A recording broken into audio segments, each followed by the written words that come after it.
Let's see. I don't know. Play some music in the background, maybe.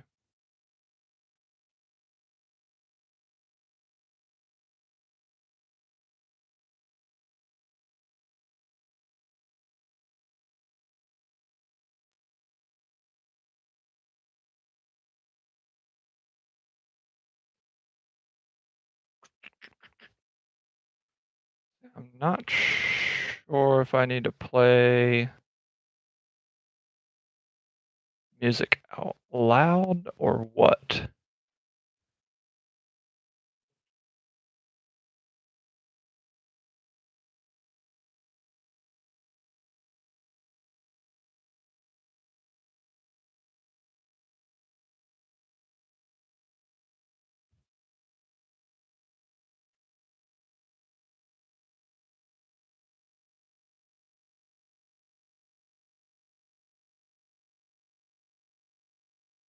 P99 TK's in here. Some questions in case I don't get to stay for the session. There's no music playing. Okay. You upload a lot of matches. How much do you practice or just hit between matches? If you do have hitting sessions, how are your hitting sessions structured? So it's actually a good question because it's something I've actually been struggling with. Is trying to figure out that right balance of actually playing matches and not overdoing it, because I've been known to overdo it when I'm actually in season. So over the past year, obviously, is kind of the first times I've really played tennis, and so I just kind of jammed as much as possible, and I was getting a lot out of my matches, so I kind of played too many matches, if that makes sense, and I started to realize that at points where I would find myself having 6 matches in a week or 5 matches in a week and no time to practice in between. And yeah, I was still getting better, right? You're still gonna get better at doing that, but I think it's gonna be incremental growth, whereas if you're actually getting out and hitting and using matches as kind of your baselines every, like, maybe, like, once a week or twice a week, where you actually take the time to try to improve, I think that's the fastest way to improve, but I wasn't doing that. So in the beginning, I did a lot more of the practices, but towards the end of last year, I didn't do like nearly enough practices. Even though I did find some good sessions and some good coaching in between there. So it was enough for me, but it wasn't enough if I was like really putting my all in, if that makes sense. I know that's kind of like a long-winded answer, but I think there's a lot of things that can be worked on in between, and it's really hard to find that balance because the matches is the fun part, right? A lot of people enjoy the training as well, but I think the matches is the fun part for a lot of people. So, um, how am I going to schedule your upcoming season this year? So, it's actually it's just about to start for me. So I've got, let's see, I'm looking at my calendar real quick. I think February 6th is when one of my seasons starts. So that's next week. I should be able to start scheduling matches for that. And then the ladder that you guys have seen a lot of matches on, that actually starts back up on the 15th. So about 12 days, about 2 weeks from now, that should start back up. I'm going to try to do more practices. I have a few people that I regularly used to hit with. I haven't done much of anything the past 2 months or so. Just winter, as you guys have probably seen, has just not been the best for me. So I'm planning on, ideally, I should say ideally, because like I don't know, it's hard for me to really say at this point. I've got a lot of things going on in my life right now, and I'm trying to find time for tennis, but it's just been really, really difficult, especially with the poor weather we've had. It just is not as fun to me to get out and hit when it's 35 degrees and windy outside. So, but I definitely want to get on a ball machine more. I definitely want to get on a backboard more, and I definitely want to really start, because I've done this a few times with one of my good buddies who I played a tournament with, and actually just drilled certain shots, and learned how to return serves and how to hit cross court backhands, and just hit different shots. And that's something I need to do a lot more of. What's up, Mark? Yeah, hi. Before hit the courts. Okay, you going out to hit the courts? Are you playing with Ian or just going out to play a match or get some practice in? Yeah, weather's been no bueno.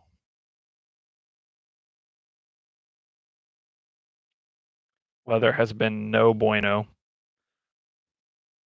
Yeah, I really do need to structure for improvement purposes. Like if I'm sitting here and I'm trying to improve as fast and as efficient as possible, there necessarily needs to be a lot that happens, right? But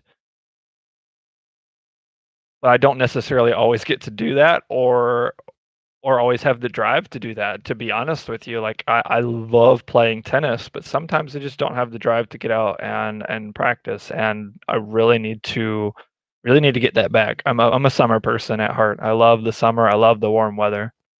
Playing with Brian, all right. Good luck. Are y'all playing a match or are you just practicing? And I can't wait if you guys, Mark, if you guys come down this summer or whenever you're scheduling or planning to come down, just shoot me an email and I will give you my phone number and or just tell Troll to text me or whatever. And we'll figure something out. Where I definitely want to be there for you guys. And I need to get that's actually a driving point for me. I need to get some improvement in. So by the time you guys get here, I can actually hold my own a little bit. That would be lovely. I saw that you got some lessons from some of those coaches and players online. Do you have more lessons lined up? Not currently. That's only because of them being busy, me not reaching out as much lately because I've been so busy, but I definitely am going to be planning more. So Pure Tennis Sense, the guy that you've seen me play a couple of lessons with, the guy that wears the glasses, the 5-0 player from Troll's channel, he has been awesome and given me a few lessons, and I've actually got some exciting news coming up with somebody else who I don't wanna talk about yet because it's still in the works. We've already lined some things up, and we're gonna be helping each other. Yeah, the volley lessons, by the way, yep.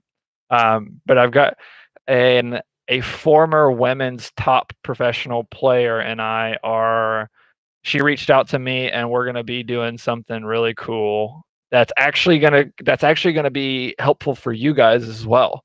It's actually gonna be helpful for you guys as well, and that's kind of the whole goal of it. She's a coach right now, full-time coach, and but I can't say like what all we're gonna be doing right now because it's still in the works and being finalized. I actually have a meeting with her either tonight or tomorrow, and we're gonna be talking about some really cool things to help you guys bring in some lessons and stuff. So I'm really excited to see what we can do with that because I think you guys are going to get a lot of good info out of it. And obviously the goal is to help me as well, right? So like if she can help me and then we can bring some of those things to you guys. So but I can't say much about it right now. But yeah, I definitely have more plans lined up. Crunch Time Coaching messaged me and wants to do another lesson with me. Told me to hit him back up when I'm ready. I just like I said, I've been so busy. But Amin, the guy that's going to be the Pure Tennis Sense guy with the volley lessons, I plan on doing some more stuff with him. I'm trying to get better so I can actually do some like good match play with him. Because if we can start getting some good match play playing with that higher level player is a very good way to improve. In anything I've ever done, I've always tried to play with players that are better than me in anything. So video games or soccer or just any aspect of your life where you want to do something and improve at it. I think it's really important to play with people that are better than you or do things with things with people that are more knowledgeable than you on a topic, and that's going to help you improve the fastest. But yeah, I'm trying to figure out how to get music to play in the background. I think I would probably need to use a streaming software for that. So sorry that there's no music in the background. Um, yeah. That would lessen the downtime in the video a little bit. Yeah, thanks for all the questions. If you guys have any other questions, I'm always happy to answer anything I can. Just came home from a tennis practice at school. I'm a UTR 2.9. Any tips? Tennis practice at school. Can you tell me what level you're playing at? I know you're saying a UTR 2.9, but I mean, are you in high school? Are you in middle school, college? And like, what is your goal with tennis? Are you try or like what kind of tips are you looking for? Just like practice tips or ways to get better or maybe what you should be focusing on at your current level? Could you give me a little bit more information? How long does it take to edit the videos? Actually takes a little while. So the way I record with my phone is it's a little bit more complicated because iPhones record in a format called .mov, and .mov is not recognized by Sony Vegas, which is the software that I use. And it's also impossible to transfer a file size that large from a whole match straight to my computer. So what I had to do is I have to import that file into something called VLC, and then I have to import or plug my computer in, pull it from iTunes, from the app VLC into my computer, and then I have to reformat it into a .mp4 file, which takes a couple hours. And then once it's in a .mp4 file, I can put it into Sony Vegas and start editing. Editing process, depending on how long the match is, can take me from an hour to 2 hours. And that's with me being actually fairly fast at it now. I used to be slower.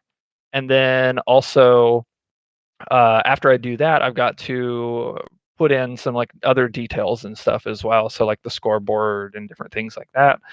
And then I've got to render it out, which takes another hour. And that's with a good computer, by the way. And then I've got to make the thumbnail and upload it. So altogether, I would say it probably takes about 6 hours to do a video, minimum, not including match play. You're a sixth grader. I'm wondering about service tips. Okay, cool. So at your age, as a sixth grader, you're still developing, right? You're still getting taller and everything. And now keep in mind, take this with a grain of salt because this is a lot of what I'm going to answer is based on my intuition because I didn't play at your age. I've just heard from people that have played at your age and watched a lot of videos and resources online. So, but at your age, you're still developing, right? So you're going to be getting taller. You're going to be getting stronger. You know, you're still all your muscles are still developing and everything. I would focus. I mean, just the best way to improve your serve, basket of balls, watch a few videos and figure out one or two things that you want to work on. And don't go out with no intent or no purpose. You want to bring that basket of balls out and you want to say, all right, my take back on my toss or whatever is terrible, or my toss is too far out in front of me. I want to work just solely on my toss. I want to get more power in my swing. So maybe you want to learn how to pronate your serve. You know, dial in a couple of things. I would highly recommend recording yourself and kind of comparing yourself to like some pro players or some other players that are better than you at your level, and try to figure out what you want to work on and then dial in one or two things every time you go out. And that way you'll start to improve those two things. Because if you try to work on too many things at once, it's going to actually hurt you because you're going to be constantly thinking about all those things. But if you can start from the bottom, work your way up, figure out your feet positioning, your toss, where your racket is on your swing, all of that good stuff. Just start dialing in a couple things at a time. What's up? Just passing by. What's up, Kashav? Sounds complex and time intensive. Really appreciate the videos and hope you're getting as much out of it as we all are. Focus on biomechanics, try to make your body efficient, and you are not muscling balls and are really efficient. I agree. At your age, at that age, your muscles and stuff haven't developed as much as they will. So if you start getting the mechanics down then, and then as your muscles improve and you start working on your body, like actually start working on some physical fitness. You're in sixth grade. You should start working on some of that. And then I think everything will start to fall into place. And if you have a chance, to take an actual lesson, I could do wonders for you as well. It is complex and time intensive, by the way, 899. It is initially. Once you figure out the process, it's not as complex for me anyway, just because I've got it figured out where I can kind of get through it a little bit faster. But I'm always trying to improve and learn new things with my editing, and I haven't had as much time recently to do that, so I've just been kind of going through the motions, making the videos. And I still don't mind making the videos because I still get to go through them and watch the like actual video and relive the match. So I think it's super cool. But yeah, I think I am getting a ton out of it as well. Like it's just fun to me, and interacting with all of you guys and seeing one thing that's really like, motivated me a little bit more is Ian on Essential Tennis, putting out these videos talking about how happy he is to see all of the content creators and him giving me a shout out on the channel. Like that just means a lot, for it to be recognized by the higher ups that have been doing this for a while. It's a boost of confidence for sure. Focus on footwork and agility, technique, and repetitions so you build muscle memory from the correct technique. Exactly. Exactly. That is 90% of tennis is just muscle memory and correct technique. When you get out on the court, you don't want to be thinking about how you're swinging. You don't want to be thinking about all of these things. You want it to be a natural flow. And I know that's a problem a lot of people have, and I am it's one of my big problems. You get out on the court and you start thinking about your swing too much, thinking about all the things you're doing wrong or all the things you're doing right. It's got to be a natural swing when you're in your match play. You can't be focusing on that when you're in your match play. It's just got to be there. What is your ultimate goal with your YouTube and with tennis in general? Geez, bringing in the heavy hitters. Well, my ultimate goal with tennis is just to get to the 5.0 level where I can compete in tournaments and be competitive. I don't necessarily need to win these tournaments. I don't need to go pro. I know that's not going to happen. I just want to get to where I can hang with these 5.0 level players and play in tournaments, because growing up playing soccer and playing card games and playing video games and all these things, traveling to events and everything was always kind of just like, that's always been so much fun to me. I've always had that competitive nature. And so getting to that level and being able to just compete there, I think that's where I want to be. And with YouTube, I just enjoy YouTube. It's always a learning experience, right? You're always learning how to edit new things or like coming up with something creative, and it's like really exciting when you like finally like, oh man, like I had these like few points. I really want to share these few points and see what people think about these. Like there's a lot of excitement in that, and I just like that. Just my goal with YouTube. I'd eventually, obviously, I mean, anybody would be lying if they said they didn't want to be self-sufficient off of YouTube, right? But I know that's a long shot, but it's as long as I can bring that content to you, and maybe if I made enough money off of YouTube eventually to pay for like my court fees and my racket stringing and that sort of thing, like that would be amazing, right? Uh, hey, just want to David 11 following the progress and videos. Keep it up. Thanks, Booyah. Thank you. I am going to keep it up. Hopefully. It's people like you guys that make me want to keep it up. What are your other interests outside of tennis? I've got a few interests. I'm a card collector, so I've got some pretty cool cards. I play card games as well. I am a big fisherman. I actually have a fishing YouTube as well. Let's see what else. What else do I like to do? Fishing, tennis, soccer. I used to play soccer big time. That's where my athletic prowess comes from. That and my dad.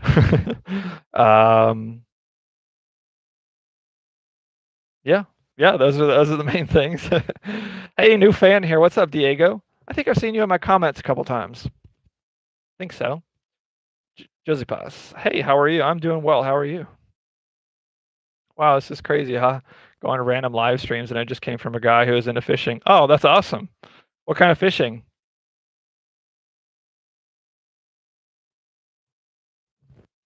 I do lots of different fishing on my on that YouTube channel, which I haven't done a lot with it in a minute. Hold on a second, my dog's scratching at my door. I'm gonna let him in.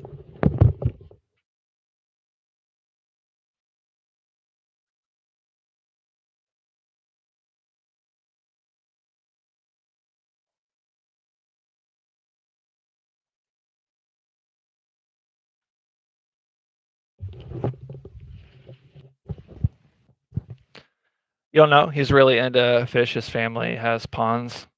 You're not good at that's all right. Pond fishing is one of the most popular kinds of fishing because it's easy to do and people can have their own private pond that nobody else can fish. So it's really a good thing. You can kind of pick what kind of fish you want in your pond, raise them, catch them. This is my wiener dog.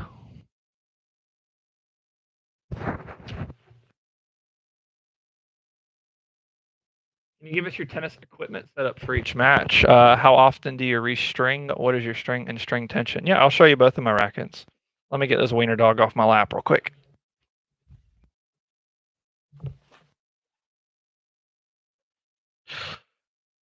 So these are my two rackets currently, and it's mainly because I'm actually testing things out right now. If you guys have seen, his name is Walter.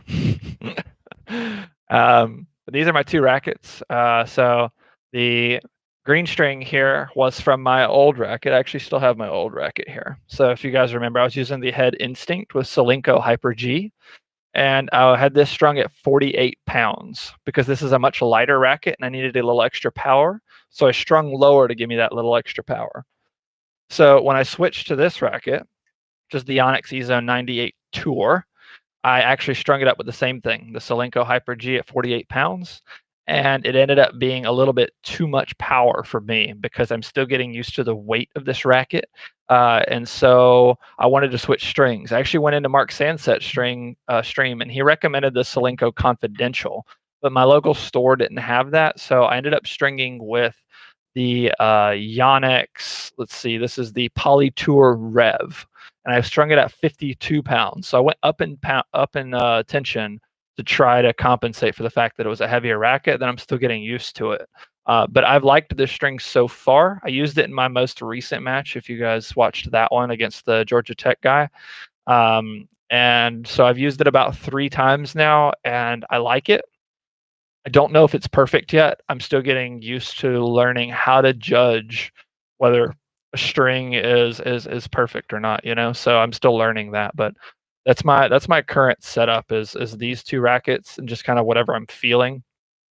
This one's going to give me a little bit more power. This one's going to give me a little bit more, a little less power. I don't know. Like, I guess that's the best way to describe it. Maybe a little more control, but I actually think that these strings here have a little bit more grip to them. So I think they get a little bit more spin, but what do you think about playing with or without a dampener? I don't play without a dampener ever.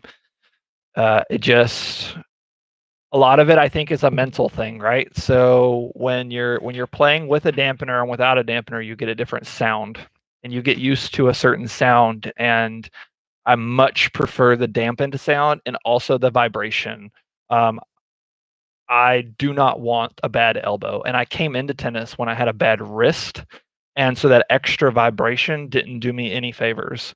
And so I actually partnered with ADV Tennis, which creates these dampeners here, and they're the best dampeners on the market. Nobody can tell me otherwise because they lock onto your strings. They don't go anywhere. So even when I was stringing at a lower tension, they stay on my strings. And they have options as well. So you've got a smaller one, this mid-sized one, or you can do a little bit larger one depending on how much dampening you want. So you get to customize it however you want it. So I chose this middle-sized one because it gives me the perfect amount of feel and dampening. And so I think that I just don't play without one. I can't afford to get, I just don't want to get injured, if that makes sense, with the vibration. So I know that the dampener is not going to prevent that dramatically, but it's enough help to where I notice it. So can you give a brief overview of tennis playing opportunities in Atlanta, NTRP, UTR, and others? There's infinite playing opportunities in Atlanta. I'm part of Facebook groups where people are constantly wanting to play. There's a big UTR scene, especially up in Gwinnett. There's a Gwinnett Tennis Center up there with a guy that runs a lot of the UTR stuff.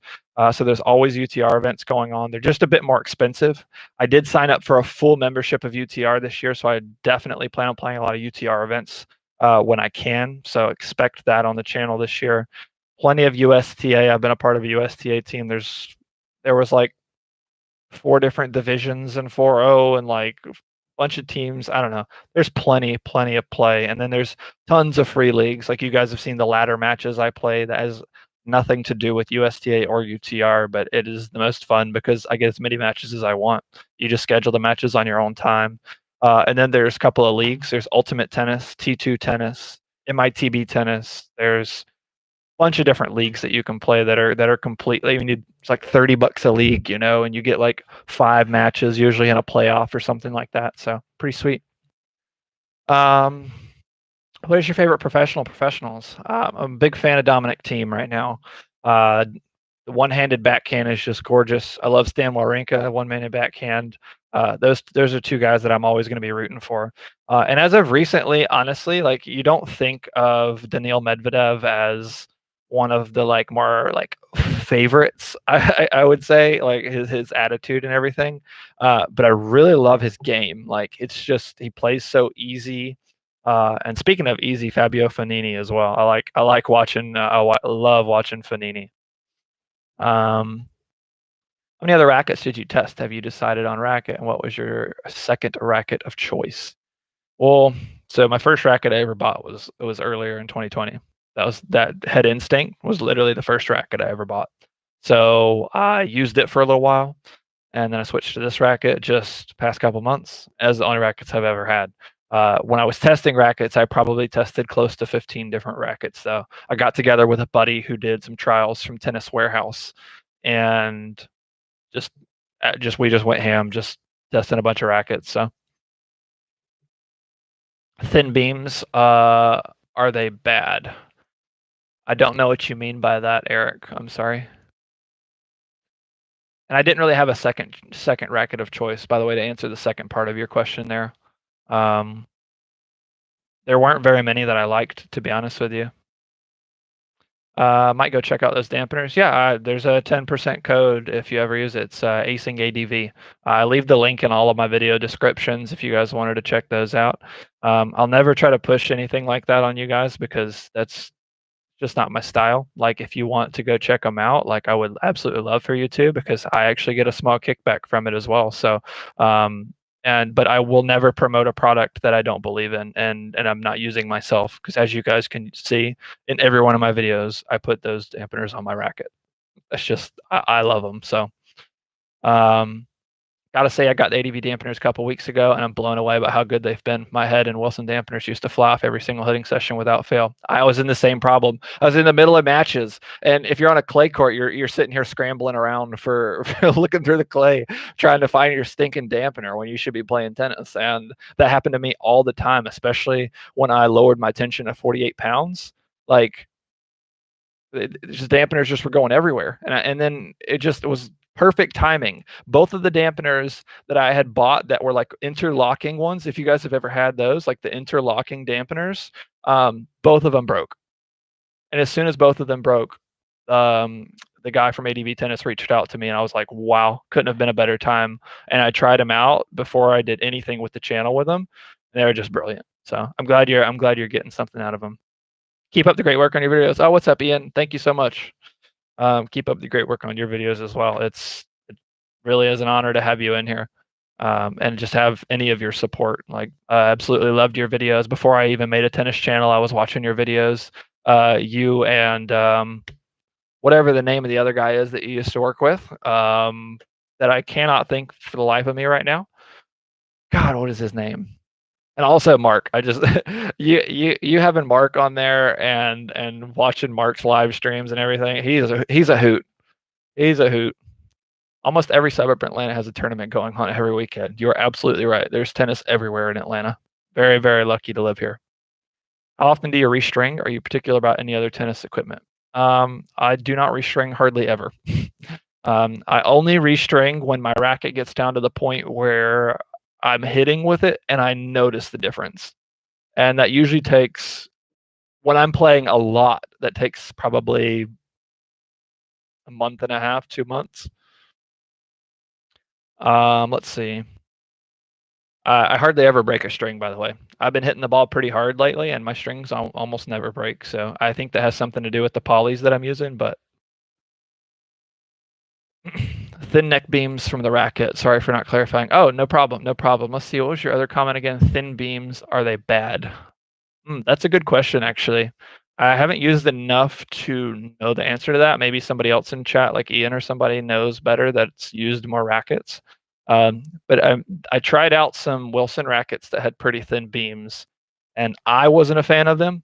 I don't think that means the racket's bad, because I know plenty of people that like the Wilson Blade and stuff. It's one of the super popular rackets. So just my personal opinion. Which string setups have you tried?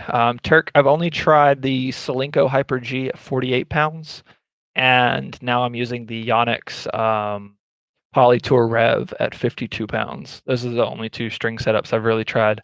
When I was doing a bunch of racket testing, all of the rackets that I was testing from my local store, they all had different strings and different tensions, and it honestly it's kind of a mess doing it that way, because you don't really understand what you're hitting with unless everything's exactly the same across the rackets, and then only the racket is the difference. So it's tough to really say, but a lot of those strings I didn't like. I remember there was one particular racket, honestly think it might have been an E-Zone 98. It had a multi-filament cross in it, and it felt really comfortable. And so when people were talking about like comfort levels of strings on their videos, I didn't really understand that well. And then when I finally got to hit with them a couple times, and I started to understand what that means. So yeah, poly that doesn't break are bad on the arm. Probably right. You're probably right. The other racket I was using was a lot lighter, so I don't think I really had any issues with it. But with this racket, if I am hitting poorly and hitting mistimed and just not hitting the center of the racket, I'll start to feel it a little bit.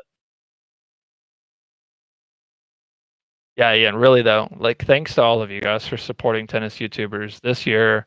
I didn't even know what I was getting into. When I started tennis YouTubing, right?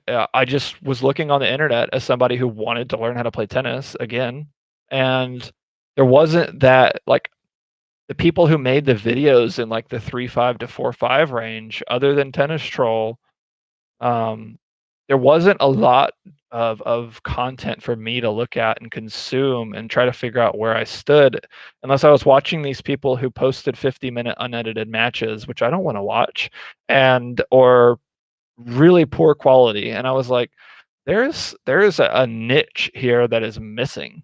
I knew I wanted to take advantage of that as soon as I saw that. I was like, well, why wouldn't people want to watch me? I'm gonna be recording myself anyway, trying to get better. So I might as well post it to the internet and see if it helps other people. So that's what I ended up doing. And then apparently tennis has really just taken off for a lot of people this year. So I think that's super cool. Well, what's up, Ken? I'm doing well. How are you doing? Guys, if you haven't seen Ken in my comments, he's always in the comments, always leaving some of the best comments. Super supportive of the channel. We really appreciate Ken. Ken's awesome. I feel like Acing is up next as the Powerhouse Tennis YouTuber. It's always fun supporting too. Thanks, card guys. You should try Head Velocity MLT in your crosses. It helps with my tennis elbow. I've had 7 months of therapy on my elbow, including cortisone. Yikes. As somebody who knows somebody who's had cortisone in their knee, that's not something I want in my elbow. That's the reason you don't like Yonex and a Wilson. They don't seem to be as forgiving if you don't hit the sweet spot perfectly. Yep, that was my feeling with Wilson. I haven't had that experience with Yonex too much yet. I mean, it might change. I might, in a couple months, decide I don't like this racket and have to switch. So, have you ever watched Tennis Tim? Yeah, absolutely. I've watched. Let's see, Tennis Tim. There's 150 guy, can't remember his name. He used to post a bunch of good videos. Hardly posts ever anymore. Tennis Tim doesn't hardly always post ever anymore either. Dill plays. Honestly, Ian did a really good video on this recently where he went over with a lot of like the YouTubers that do really well, and I've watched all of those guys. Tennis Tim is a beast. I think he's a great match versus Mark. Oh yeah, him and Mark would have a really good match. Let's see. Babylot seems to be working fine for me. I've tried Babylot. My wife uses Babylot. Do not like it at all. I tried a Babylot Pure Drive VS, which is a little bit lighter racket. I liked it. All right. It was pretty good. As you said in the video, you have a 5.0 serves. Who taught you to serve? How did you practice? Thanks. What's up, Zukama? If that's how you say your name. Sorry. Just kind of winged it there. Let's see. Well, first off, thank you for saying I have a 5.0 serve, because that's a really good compliment, and I hesitate to agree with you, even though I want to agree with you. Who taught you to surf? The internet taught me to surf, and myself. And how did you practice? With a basket of balls and watching a bunch of YouTube videos. Yep. Doing well, thanks. Absolutely, absolutely, Ken. Vote of confidence. Yeah, we need to make Tennis Tim and Mark happen. Agreed, guys. Agreed. Yannick Spin G string was the final straw on my elbow. Yannick strings always hurt my arm. Try Hyper G soft and Velocity MLT. Yeah, the strings is something I'm really experimenting with right now. So definitely looking out for suggestions. Thanks for that, Turk. I have to say that you have improved a lot over the last number of months since I've been watching your videos. I really appreciate that, Ken. That's kind of the goal here is just to keep improving. I know there's a lot of people like it's funny to watch some of the comments, and I know you guys probably have seen this too. But so, people come in the comments and they're constantly like, "You haven't improved this." It's like, well, it's been 2 videos. I play a lot of tennis, and an improvement takes a while. So. Um, it's I'll go into one match, my backhand will be absolute trash, and then I'll go into the next match, and I haven't fixed my backhand yet, and it's like, well, I haven't fixed my backhand yet. You're right. You're right. Do you know if there's any difference in skill from city to city as far as UTR and NTRP rankings, or the ratings relative to their location? I've only really played in my area. There's definitely difference, yes. So bigger areas are going to vary from smaller areas. So think about it this way. UTR not as much as USTA and TRP. Think about it this way: if I'm in Atlanta and there's 1,000 players to play against in Atlanta that are in the 4.0 range, right? That means that there is a huge amount of players here and a huge amount of diversification in the rankings. So the 4.0s are going to have to beat the 1,000 4.5s. Like there's, as I'm trying to figure out the best way to describe this. Sorry, that was terrible. If there's a ton of players, there's going to be a ton more competition, and so there's going to be a better distribution of the ratings, if that makes sense. If I'm in a smaller town and there's 100 players here or 50 players here or whatever, small number, the 5.0 in that town that's crushing everybody else isn't going to be the same 5.0 as the one that's having to crush and be above 2,000 players. It's a little bit hard to explain, but yeah, the more players you have, the more competition, the better the rating, or the more accurate the rating should be in theory. Now that is not always true because people travel to tournaments, and the NTRP rating system is always doing something funky, right? But like I heard in my area last year, there was a mass bump up from 4.0 to 4.5 because there was a lot of really good 4.0s. But that might not be true in another city, And also, I personally hate the NTRP system, and I love UTR because UTR allows everybody to be on the same scale. You've got women and men competing against each other, and the rating system goes down to 2 decimal places, so you know exactly where you're going to be standing. And if you're 2 points apart from somebody in UTR, the match isn't going to be fun for somebody. It's if you're a 5 playing a 7, it might be a little bit more competitive, but if you're a 7 playing a 9, the 7's not going to have a good time. There's a huge difference in 2 points in UTR, whereas in 4.0, you could literally have that difference in 4.0. I've seen 4.0s that play like 5.0s, and I've seen 4.0s that play like 3.0s. It's ridiculous. And I think the system is super flawed, and UTR is much better. But that's just my short ramble on that. I have to echo that your serve is a weapon. Thanks, Ken. Definitely varies a lot city to city. UTR is much more reliable, universal. Yep, exactly, Ian. Have you ever seen Rome Tennis Center at Berry College? I don't think so. I'm not sure I've ever gone over to Berry College before. 60 courts and 4 indoor courts. That's a lot, though. That would be a sight to see. I got to go visit that. Your videos help a lot. Watching non-professional tennis helps beginners understand tennis. Thanks, Eric.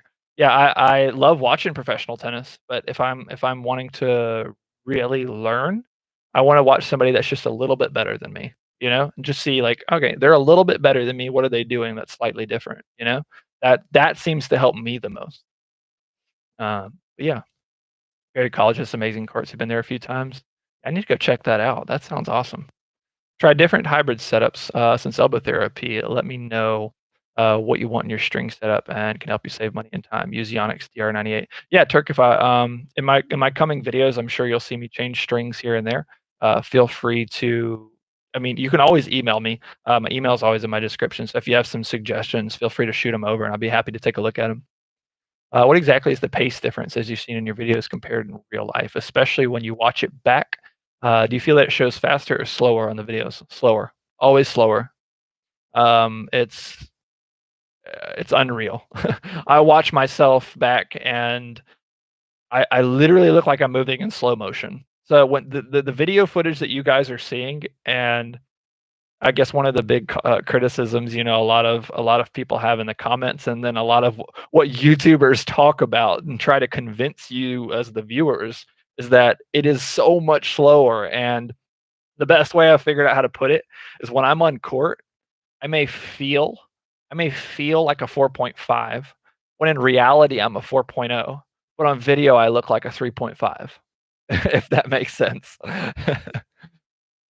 Oh, what's up, Terrence Paris Brothers? If you guys aren't following them, go check them out. They're always making great content. You guys are awesome. I would say that you definitely have a solid 4.0 to 4.5. I mean, in my opinion, to get to the next level, improve your backhand slice and return of serve. Yes. I don't have anything to say to that. Yes. The return of serve is one of my weakest points of the game. Naturally, as a one-handed backhand, you have a weaker return of serve, so it's already going to take more work to figure that out. I just haven't quite put in the work to figure it out yet. So that's definitely a work in progress. And the backhand slice needs to be more driven, and I'm starting to work on that a little bit, but it's kind of sitting on the back burner. Some other things that I've deemed more important, like the return of serve and just getting the ball back in play, honestly. No, it's really difficult, but could you possibly put a percentage reduction of pace on the video? About 30% slower compared to real life. I'd say that's probably pretty accurate, yeah. Even though there's sometimes when you hit the ball and you're like, "Man, I crushed that ball," and you watch it back on camera and you're like, "Yeah, I crushed that ball." So I've had that a few times, and that all depends on the angle too. Don't forget that the angle of view really affects what the speed looks like, 'cause way a lot of us record our matches is straight behind and a little bit raised up. And so when you're watching the serve from an angle that's viewing almost at the angle of the serve, it's not going to look very fast. But if you took that angle and moved it out to the side just a little bit, I mean, it would look so much faster. It's just a lot of it just has to do with the angle. Even if you're dropped down low, it's going to look just a little bit faster than up top because of the angle of the ball. That's just how it works. And if you have never recorded yourself or watched yourself, I highly recommend doing. It's enlightening. It's also makes you look like you're a terrible tennis player. Other than Essential Tennis, what other tennis channels do you watch? Thanks. I watch Crunch Time Coaching, Pure Tennis Sense, Tennis Troll, Tennis Tim. Um, I love watching the Australian Open highlights. I think they make good videos. Whenever the US Open does theirs, I'll watch some of theirs, even though theirs aren't nearly as good. Um, I love watching Mark Sandset. If you've watched him, he plays on Ian's channel a lot. It's one of my favorite players to watch. Um, there's a few others. I just can't think of them off the top of my head. Tennis Paris Brothers, of course, watch some of their videos. Let's see. You actually like watching amateur tennis more than professional? Me too. That's why I'm here. I enjoy it more as well. It's always fun to watch professional tennis, right? But like, it just depends on what you're looking to get out of it. I like watching up and coming professional tennis players as well. I found some like old footage of like junior US Open matches for like Alexander Zverev, for instance, when he was still a junior. I think that's more interesting to watch than his actual professional matches. Like looking where they came from, knowing that they're going to be good, just to see what they looked like back then.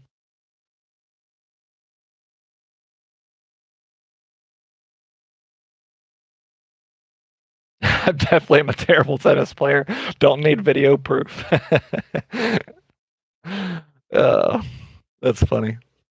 I use your camera mount video to record, and I would put it higher, but I don't trust the phone mount to hold up that high. I don't need a broken phone. I have one of these, I don't even know what kind of case is this.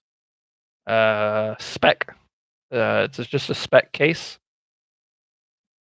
I use that, and I've dropped my phone from pretty high, and it's also never fallen off of my camera mount, so that's just something.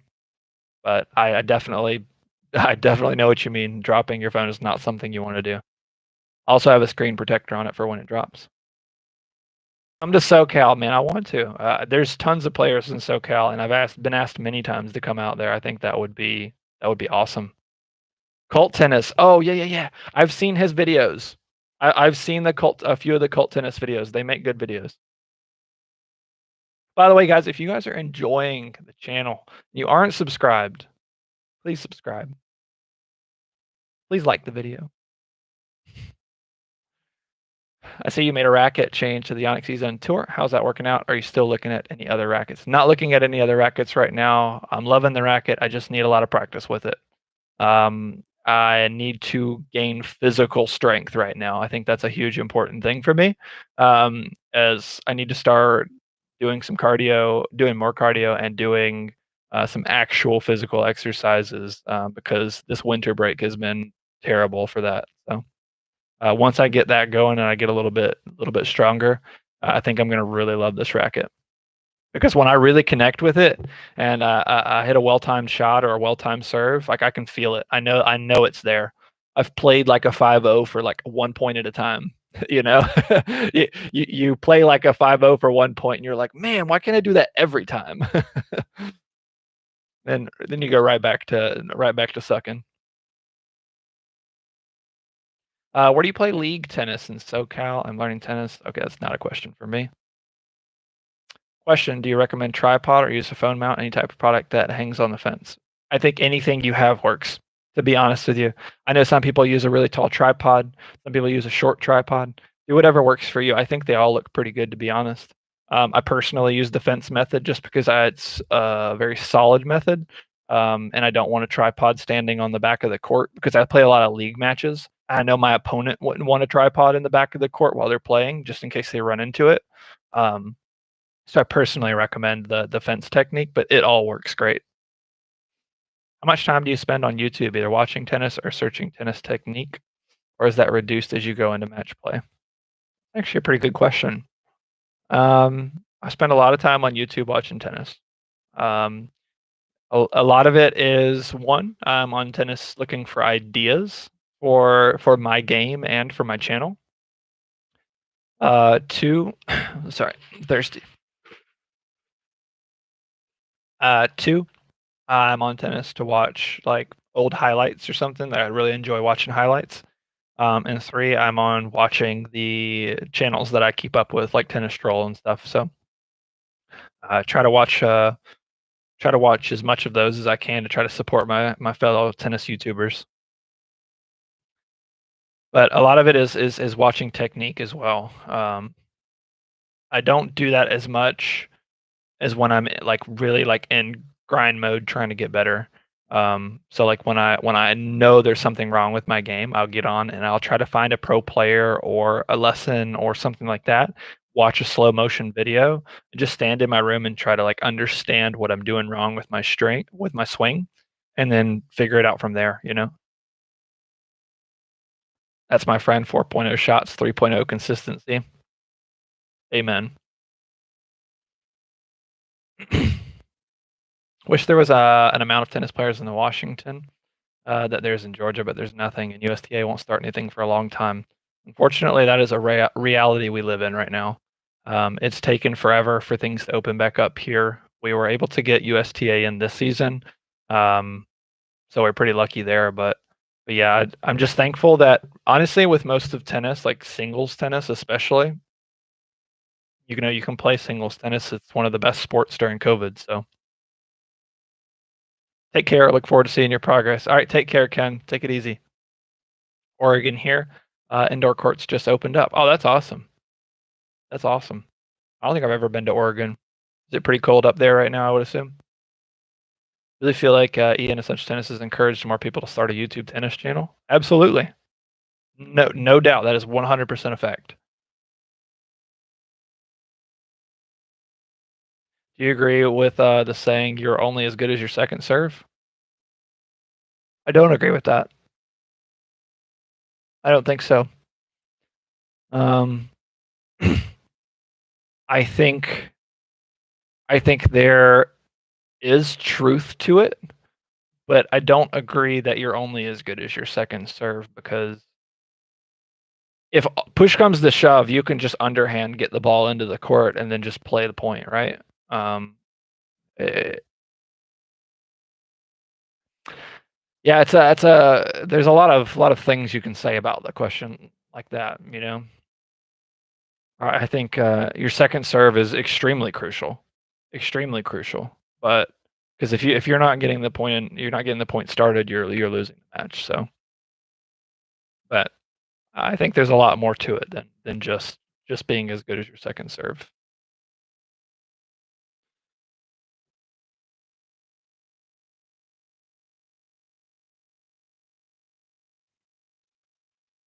A lapdog. How long does it take you to translate what you have seen in the videos onto a court and into gameplay where you don't have to think about it? A long time. I'm still thinking about it. It'll be a while before that goes away. Um, yeah, I guess I'm still thinking about it. That's the only thing I can really say is it doesn't go away for a while. Um, the more you practice, the better it'll get. That's all you can do. You ever find it awkward to ask the person you're playing against if you can record a match? This is a good question. Do people say no? Does knowing you're recording the affect the game that you? Lots of good questions. Okay, so one, always ask permission from the people you're recording with. Make sure, like it's tough. If they ask for your channel, I genuinely typically don't like to let them see my channel beforehand, because if I'm playing, like, a competitive match, I don't want them to, like, know how I play, instantly know all my weaknesses going into the match, so that's kind of like an iffy thing, but if they ask directly, I'm just gonna give it to them because, like, it's not that serious, right? Um, yeah, always ask all of your opponents. It does seem to affect some people, not me. It doesn't affect me because 'cause I'm used to it at this point. Um, but, uh, it does affect some people. Some people it doesn't affect. Some people play better, some people play worse. Women typically don't wanna be recorded nearly as much as men do. I think that's just like a they don't wanna be on the internet kinda thing. So I've definitely found that. Mixed matches are much harder because you've gotta get 3 other people beside yourselves permission to record. Um, People have said no many times, and that's perfectly fine. That's their right to say no. Just like, "Okay, no problem at all," and then go play the match like normal. Um, but yeah, it's people say no, people say yes, and I always ask whether they would like to be recorded, and it affects some people, and it doesn't affect some people. Regarding UTR, I prefer it over NTRP, but having women play against men, it's kind of wild. You don't see Serena play against Novak in real life. I think about this, Xenia. I love the fact that women. I'll just go and say this. I love the fact that women and men play against each other in UTR. I think that's phenomenal because if you put women in their own group and men in their own group, like they are in many sports, right? They're going to stick to their own lanes and they're going to develop a skill level based off of the other women at their skill level or the other men at their skill level. But when they're playing against each other, they're going to be rated equally. Now, that's not saying that they'll be rated equally in a different category. So, like for instance, if you're an NTRP 4.0 women and 4.0 men, the men are typically going to be stronger, but they're all going to have different UTR ratings because they're playing against each other. So if you have a 4.85 UTR woman play against a 4.885 UTR man, it's typically going to be an even match because they're constantly playing against women and men equally. So they're going to lose and win against both genders, and it's going to develop a more even standing for everybody. So I personally love it, and I think it's fantastic that they're doing that. But when you get to the professional level, it doesn't matter because they differentiate them. So if you look at Serena's UTR and you look at Novak's UTR, they're going to be much different. How's the tennis scene in ATL? I'm from Augusta and used to live in Atlanta, but moved to San Francisco 4 years ago. It's pretty decent out here, but only hard courts. The scene in Atlanta is one of the best in the country. Simple as that. There's more people, more competitive tennis to be played in Atlanta than almost anywhere in the country. What breed is your dog? Message retracted. He's a dachshund. I don't think it's important for Acing because he is so consistent with first serve, and also he is quick. So even if he puts in a soft second serve, he can handle good returns. Yeah, I just get the ball back in play, and being fast has helped me a lot in tennis. Exactly 899. I'm not advocating to make everybody like play against each other. You do whatever you want to do, but like I think that it's very good that the ranking incorporates all levels of play, like you're saying. UTR, then you lose to a 12-year-old. You can absolutely, absolutely. I think that's fantastic too. Yeah, I could get my butt handed to me by a 9-year-old girl. You know, it's like, shoot, I mean, I'll take on any challenge. Doesn't matter to me.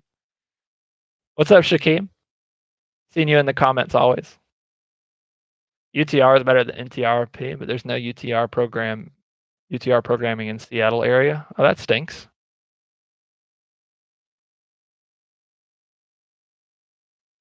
You have no idea how NTRP works, but you have a UTR rating. What's the difference? Honestly, you shouldn't concern yourself with it. Over in Europe, you guys don't need to worry about that. UTR is just way more important and way more relevant, especially for younger people like yourselves. The UTR or the NTRP rating in the US, it's just grouping categories of people. So like 3.0s are like just above beginner level players, and they're learning the mechanics of the game still. 3.5 players are supposed to be more well versed in matches and starting to make more accurate shots and better serves and that sort of thing. 4.0 is the start of intermediate. So like you can place balls, you can hit balls with pace, you can keep a rally going, you can serve. Your serve starts to dictate points, whereas like in 3.5, a lot of their serves are just getting the points going. So once you move up to 4.0, technically your serve should start to actually affect the match. 4.5 is like actual intermediate play, and then 5.0 is like advanced play. So but UTR has a much, there's huge categories of people within each of those groups, which is why it's just not a good system. I've seen 4.0s that 6.0, 6.0 other 4.0s. Like, you shouldn't do that if you're technically on the same level. I get people have bad matches and like there's going to be some variance, but those kinds of matches should be weeded out really quickly. But the NTRP rating system takes forever to change, especially with COVID. They announced that they weren't changing anybody's NTRP rating. And so you've got people that have been playing tennis constantly for the past year that might have improved tons and don't get any sort of like bump up. But thank goodness I started at 4.0 when I started NTRP, so I don't have to worry about it because I belong in 4.0. I do not belong anywhere else right now.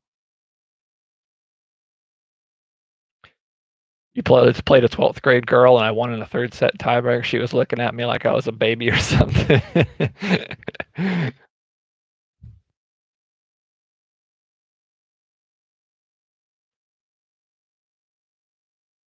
Any tips on training by yourself? Sometimes there's just no wall or friend to hit with. You feel absolutely. So one of my fellow YouTubers that I actually haven't mentioned for some reason, Saria Tennis. If you haven't checked out Saria, he actually does some good stuff where he's really, really driven to like try to get better. The top things that if you cannot hit with somebody else and you do not have a wall to hit on, you do not need a ball to practice. Strength training, endurance training, and swing training. So like shadow swinging in your room. Watch videos, learn by osmosis. And that's I'm being real when I say that. I'm not trying to joke. Learn by osmosis. Literally, watch videos in slow motion, pause them, look at them, try to figure out, like, do your swing in your room and be like, "Man, my swing does not look like that. Why does it not look like that?" And just figure it out, you know? That's kind of what I've done is just try to break down videos as much as possible. I've consumed so many YouTube videos, and that's the reason I've improved at tennis is just in my room, shadow swinging, trying to figure out, okay, like, if you have it in your head that you know what you're doing wrong, you'll be able to fix it. But if you don't know what you're doing wrong, that's where the problem comes because you'll keep doing the wrong thing and developing muscle memory for the wrong thing, and it'll be so much harder to fix. What's the highest you can go? 6.0. 6.0 is essentially professional. It's kind of like the open bracket or whatever you want to call it.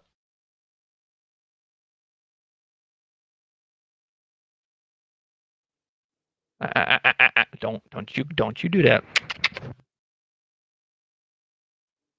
Don't you bark. Don't you do it. Don't you do it. Don't you do it. He's like growling out the window right now.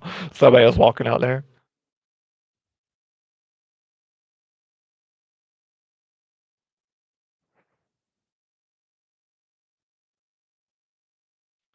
I think you get UTR backing a little bit. Unfortunately, tennis is difficult because of cost.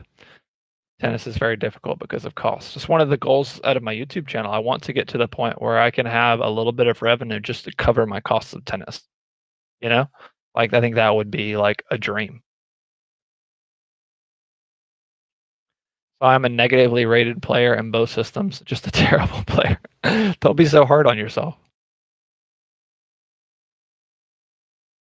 Yeah, Serio's backflips is amazing. He's so athletic.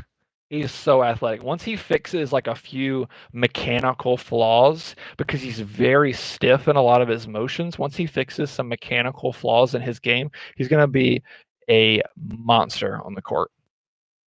You practice swings in your basement and it's very helpful. It is. People laugh at shadow swings, but it is so helpful. And another thing you can do is actually attach some weight to your racket. So if you get like a book or something and like duct tape it to your racket and start swinging, it's going to build your muscles and it's going to make swinging the racket feel like a breeze. And that will help you a lot as well.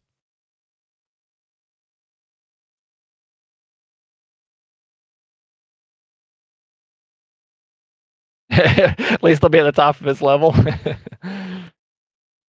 Merci beaucoup. Surely he's a freestyler. You know, I would think so. He probably does some like parkour or something on the side. I could definitely see Saria doing some parkour. That's funny.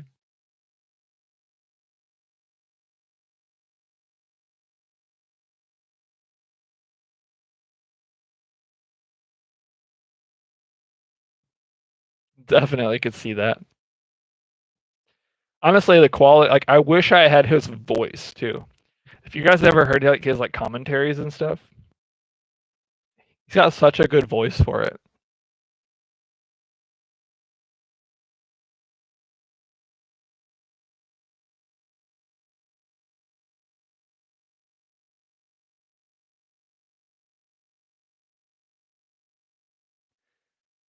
Sound off. Where's everybody from in the chat? What country are we from? And you can say what part of the country if you'd like, but you don't have to. He's got potential. Absolutely agree.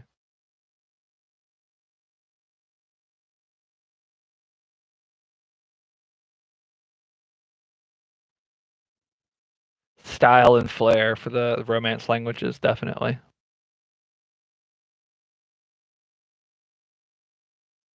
Here's something stupid about USTA here. USTA is supposed to be make tennis more accessible for people to play. Yeah, their tennis centers in Washington all have membership fees separate from USTA membership. That's not right. That sucks. That like actually sucks. I mean, we've got to pay court fees and stuff here, obviously, like to play our USTA matches. But like, playing tennis, honestly, there is a barrier to entry because of price. You know, like if I want to go play a UTR tournament, I've got to obviously have rackets and strings and shoes and all this kind of stuff that you already need to play tennis, right? but then they make you buy a can of balls for each match. Sure, whatever. You got to pay for court fees. Sure. You got to pay for USTA fees. You got to pay for the fee to be on the team you're on, and then constant upkeep of all of your equipment and everything. So like, I don't know. It's a lot. It really is. Like I really feel bad like for people that can't play tennis because they don't have access to like those kinds of funds. We got Maryland, we got Nashville, Tennessee, the UK, North Georgia. What part of North Georgia? Washington State, UK. We're part French and Belgium. Cool. Alabama part of Pennsylvania. the Alabama part of Pennsylvania. You have to elaborate on that. What does that mean? SoCal, Mexico. Cool. That's awesome.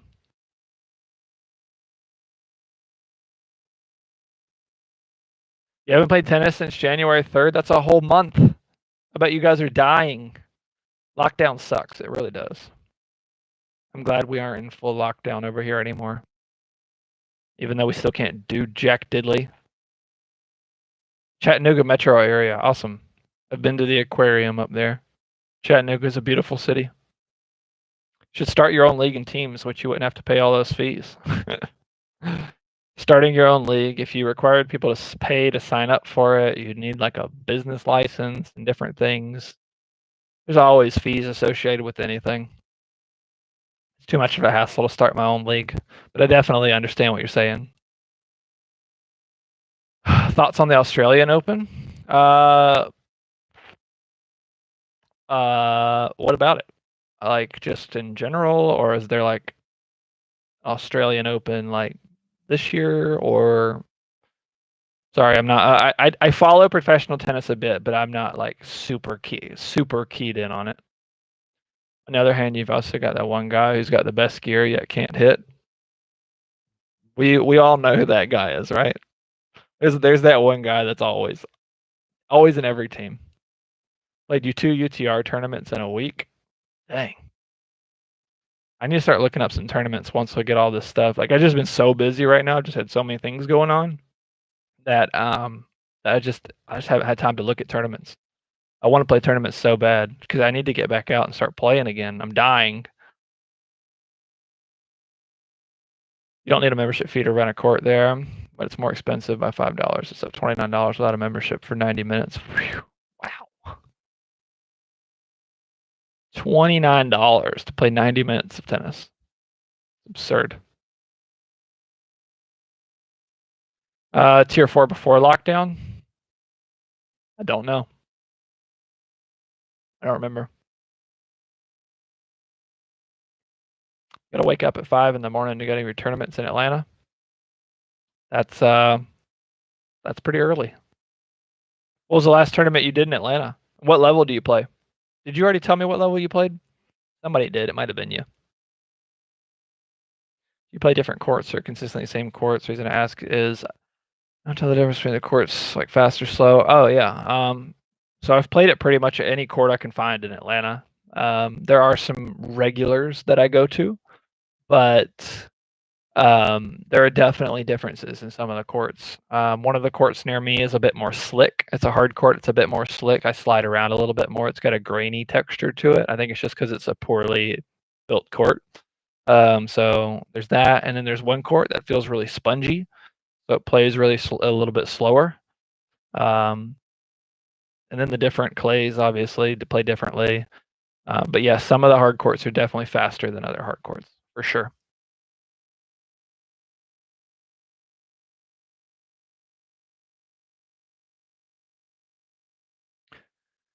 $12 boys singles. Do you ever play? I know there's a guy in Marietta that hosts a lot of tournaments up there. Do you ever play in his tournaments? I know he does a lot of like juniors stuff. There's so many more options for juniors tournaments than there are for adults, which is one of my biggest gripes about tennis. Just tell it how it is. Every time I look up tournaments, it's like juniors, adult. Juniors, adult. It's like I get it. There's more demand for juniors tournaments, but like there's good demand for adults tournaments as well. They're just I gotta go like once every 3 months to get in one. That's not fun. Lucky my high school team should start in May regardless of COVID numbers, which will be awesome to play all. Yeah, that would be awesome. High school sports, I miss those. I used to play soccer. I played tennis my junior and senior year, and because that's when I started playing tennis. I played soccer all throughout high school, and I ran cross country. Tried out for basketball, but and they wanted me to stay until like 9 p.m. at night, and I was not about that. Nope, didn't care enough. I had plenty of other sports to do. We have to go. Nice listening to you. Love your honesty. Thanks, Paris Brothers. Got to be pretty late over there for you guys. Y'all have a good night. Appreciate you stopping by. Get accustomed to a court, especially if you're playing matches. I'm so new in the level of play like that I do. Getting used to the court's really not. It's not a big factor for me. Like I'm gonna play the same, whether it's a fast or slow court, and even if I don't play the same, I don't realize that it's because of the court. I'm just not that in tune with it. I just get up and do my warm ups, and then in my warm up, I'm really just trying to laser focus myself and build consistency and learn how to play. Whether that be on the court, on the surface that you're playing on, or just maybe the balls that you're playing with are different, the temperature is different outside. Just start to groove, and you won't even think about it. Actually, the starting players usually play in Marietta. My last tournament was in Gwinnett County. Yeah, lots of tennis in that area. Cross country runners are crazy. They can be. I mean, like in my hometown where we came from, there was these like little bitty people. I mean, they were 5'5", skinny as a rail, and they could run like 16-minute 5Ks. Absurd. You've got a great serve. Just wondering how good your throw is. Can you throw over the back of the fence from the baseline? Oh yeah. Absolutely. Absolutely. I never played baseball, but I was always just like, I'm not trying to like toot my own horn when I say this. Like I'm just athletically built. I got it from my dad. You're here for the beer. You might be sorely disappointed, Dave.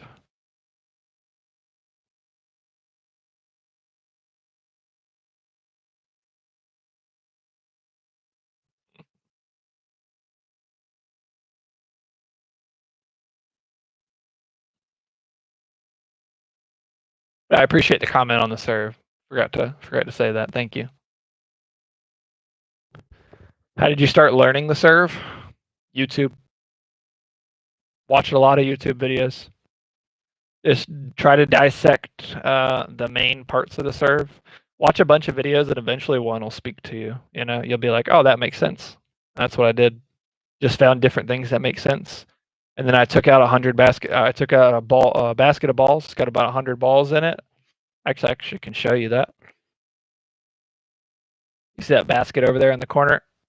That basket has a ton of balls in it. After all my matches and anything, I used to pick up balls off the courts and stuff for free, and just throw them in the basket and go out and serve a bunch.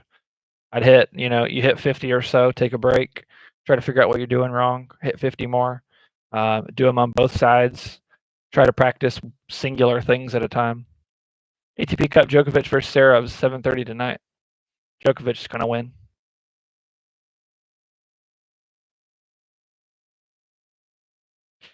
I just don't think Zverev has what it takes to beat Djokovic. He's too emotional and too inconsistent.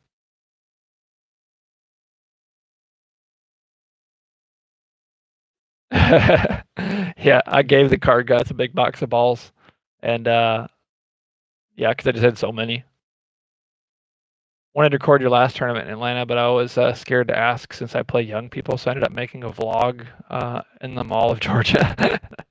Honestly, so I got a little bit of advice, honestly, on that topic because I was kind of in the same boat, right?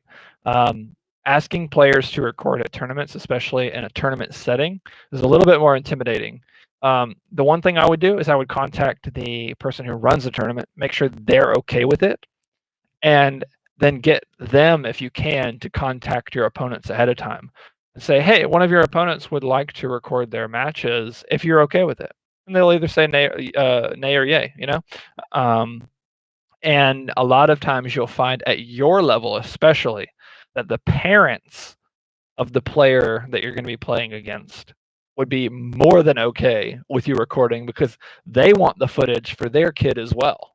And you're giving to that to them for free, essentially. So, hey, Alex, what do you do when you're not playing tennis or editing videos? I love card games. I love to fish. I have a fishing channel as well. And computer games. I love to go out to eat. I love to hang out with my wife. I love to hang out with my dog. I don't know. I don't live a super interesting life. I love to travel though, whenever I can. My wife and I love to go to Disney World. What about you, Simon? What do you like to do? Do you think it would be possible to tell us what you're thinking during the match, kind of like what Ian does? Wouldn't mind if it was just you and your opponent did not participate. So I've given that actually a lot of thought, especially with Ian's last video, which maybe even gave you the idea for this question. But Ian actually talked about how he does that, how he sets up his wireless mic and whatnot for that. And I really do want to do that. I do. I don't think right now it's very feasible for me to do that, just because it's a monetary investment. That I've already got a lot of expenses right now, and it's a monetary investment to do that. And also, I would need my opponents to I don't know, like having a one-sided mic isn't extremely exciting, right? So you would need the double mic like Ian does and etc. But I want to let you know that I am thinking about doing that for the future, and I do wholeheartedly plan to do that eventually. It's just very difficult to set up for me personally. Hey Alex, I'd like to have a match with you. I'd like you to receive your visit and play a match this weekend if you're free. I'm playing against Taforo currently. Let me know your availability. This weekend is a big no-go for me. My wife and I are working on something very big, and my parents, both her and my parents, are going to be here this weekend. You're located in Marietta, but if you would like to get a match with me, I have my email in the description down below. It's acingtennis195@gmail.com. If you email me and shoot me your available days for the next couple of weeks, I can try to make something happen. I'm pretty busy at the moment, so that combined with the bad weather we've been having makes it kind of tough, but I'm always looking for people to play against, so I'll definitely try to make it happen. Was this question already asked, or can you tell us about the tennis court accessibility in the area? How much does it usually cost? Don't worry about whether a question's been asked, guys. I'll answer it again. No problem. The tennis courts in my area are literally everywhere. There's private tennis courts everywhere. There's public tennis courts everywhere. A lot of them are filled up a lot of times. So it can be tough to find a court sometimes. Going in off times is usually best. But for like leagues and stuff, it depends on how many leagues are going on as to whether you'll have availability. But there's courts everywhere, literally courts everywhere. If you can't find a tennis court in Atlanta, you just haven't looked more than 100 yards. Thoughts on Nick Kyrgios? Sorry, I can't spell. Is he crazy or no? I actually enjoy watching Nick Kyrgios. I just do. I like when people bring such a high level of talent, but such a high level of uniqueness as well. That's just I find it enjoyable. Yes, he's an interesting character. I mean, yeah. Huge serve. Very cheeky style of play. But anyway, thoughts on most exhausting player? I actually played him before. He's amazing. I mean, simple as that. He's really amazing. I played him before I knew who he was and before he had gone on Tennis Troll's channel. And I actually have a funny story about that because it was in one of my leagues that I was playing. and he was listed as a 4.5 player. And so I came out to my match, and I was a 4.0. So I was wholeheartedly expecting to get destroyed in this match I was about to play, because he was listed as a 4.5, and I was so new to tennis, and I just kind of solidified in that 4.0 area. And I was like, man, I'm about to get my butt kicked. And I got out there, and he started playing like that, and I was like, what the heck is this? Why am I like this is a 4.5? And he 6-0, 6-1'd me. I got one game, and he did it very quickly and went about his merry way. Kicked my butt real quick. And for the next 2 weeks, I did nothing but tell people the story about how this guy played and how I would have loved to have recorded that match. And it was so annoying. That was the only words I could use for it. But yeah, I only got one game on him and didn't even come close to getting more games than that, to be honest. He just kicked my butt right and left. He keeps the ball about this low off the court, which was something I really struggled with as a tall player already, is bending my knees. And he just doesn't give you any opportunities. And he has a great passing shot. He has a fantastic lob. He's just a really good player. Doesn't get, I mean, he gets, I'm so glad that he got the respect that he deserves, because when Troll put him on the channel for the first time, I literally ran to my wife and was like, this is the guy I was telling you about. You won't believe it. He's actually on YouTube.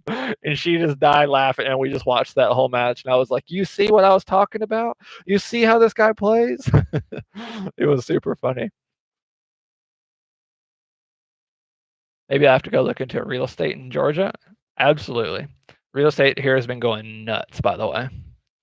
Someone should teach MEP to warm up like a normal player, then do his thing to throw opponents off. You want to know what he did in our match? Is I asked him. He goes, I'm ready whenever you are. And this was like 3 minutes into the warm up, and I was like, oh, okay. He's like, yeah, I play all the time, so I'm ready to go. I was like, oh, okay.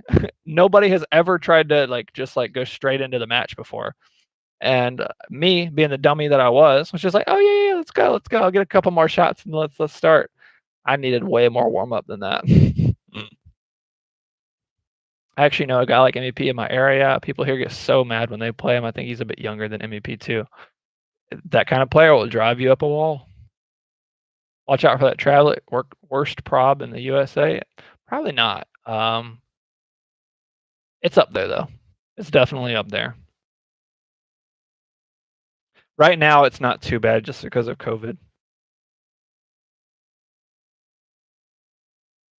But yeah, people like MEP will they do exactly what they're supposed to do. They win the match and they make you angry. The making you angry is just a side effect of being the player, the kind of player that they are.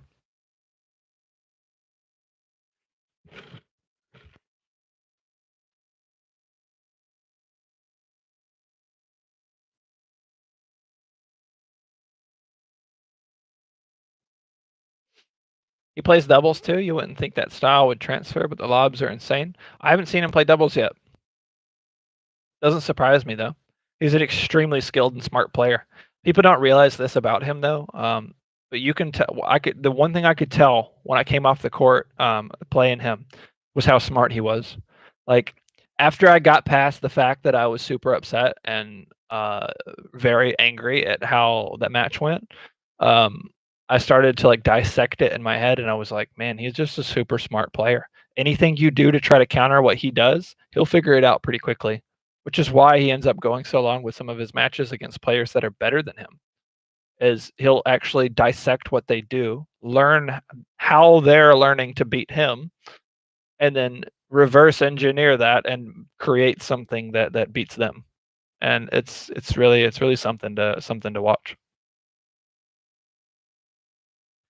Respect is good for players like that. But do you not think that style of play MEP will be a very stagnant player? I don't think his goal is to get to a high level player. Now his style of play is not going to get him to 5.0 like strong. But I don't think he has a problem with that. You know? I think that he has a lot of room for improvement in a lot of aspects of his game, just like a lot of us do. But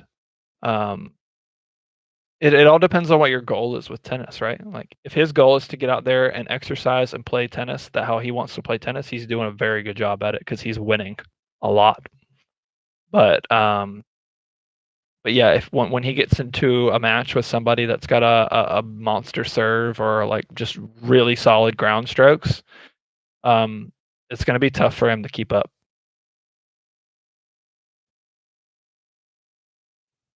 And that goes for, I mean, it's just not a style of play that translates to something that can be useful higher than 5.0.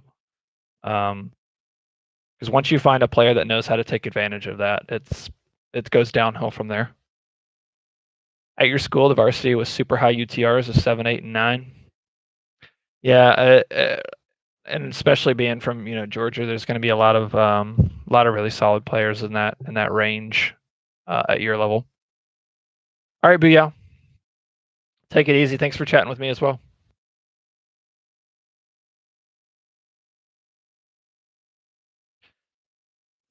I've got another about 5 minutes to chat, guys, and then I'm going to get off for the night. Ask any other questions you need. I'll be happy to answer all of them until I have to go. Varsity at your school, 4.0 max. That my school was probably a 4.5 max, I would say. But I definitely, I mean, obviously, like myself, I was like a 3.0. But yeah, all schools kind of are different. It depends on like whether you're in a private school or you're in a public school, because private schools are allowed to like recruit for tennis, public schools weren't, and so like you'll get better kids in private schools, and whether you're like it really just depends. And just have like that one random guy that goes to public school that's just a monster at tennis. Um, let's see, is a hot dog a sandwich? If you cut the bottom of the bread, yes. What do you think your first serve percent is over the last couple months? That's a good question. It's probably like 50. I'd say it's probably about half. Some days it's like 30. Some days it's like 60, 70. But I'd say pretty average, probably in like the 40 to 50 range. Yeah.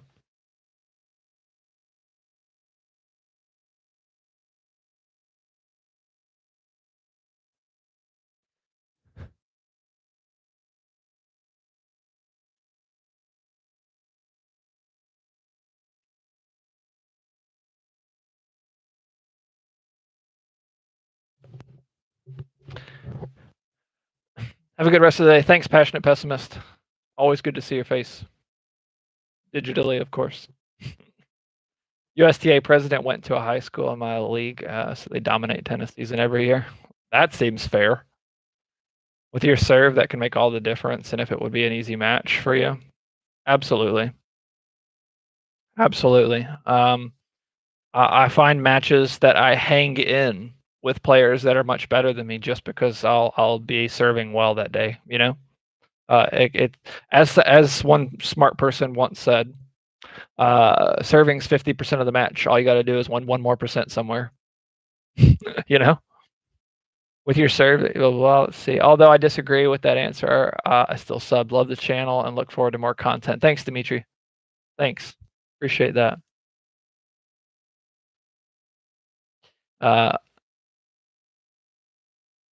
So I'm assuming you think a hot dog's not a sandwich. Awesome serve for a 4 to 4.5 player. I appreciate that, Steve. I really do. It's still a big work in progress, and I'm still not happy with it. But it is something I can be proud of occasionally. And knowing that you hit a couple big serves a few times here and there, it really makes you feel good and feels like you can make that progress. Because it's in there. You just got to be able to pull it out more often. What's up, Zach Brown? Howdy, howdy. I remember seeing you from Mark's stream, I believe. Because I made a comment about your name. We decided that Zach Brown Band is only with a C, not with an H. So you can't possibly be the famous Zach Brown with a band.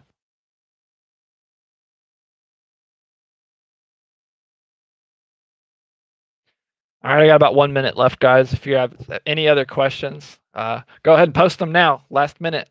Last minute. I need questions. Have a good night and looking forward to your matches and improvement. Good luck with tennis and everything else. Thanks for uploading. Thanks for you, 899. I appreciate you coming in, stopping in, asking some questions, and hanging out with us. Really appreciate that. Maybe you have your own band. Show me. I want to hear it.